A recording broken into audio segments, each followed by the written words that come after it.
How to create Ubisoft Connect account. In this very quick video, I'm going to show you the steps or the proper way of account creation on Ubisoft Connect. So open up your preferred web browser, but in this video, I'm going to be using Google Chrome. Now, you actually have two choices here. You can head straight into Ubisoft's official website, and from here, you can click this profile icon at the top right.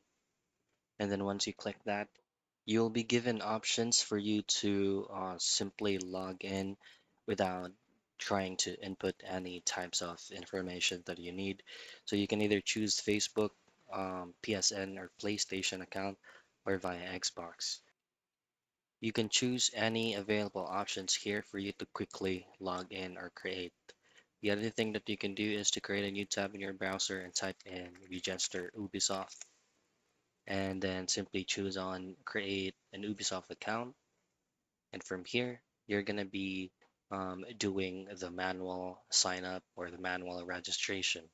You just have to fully complete this whole process by on-screen prompts, typing in your birth date, your personal information, and email address that you prefer to use.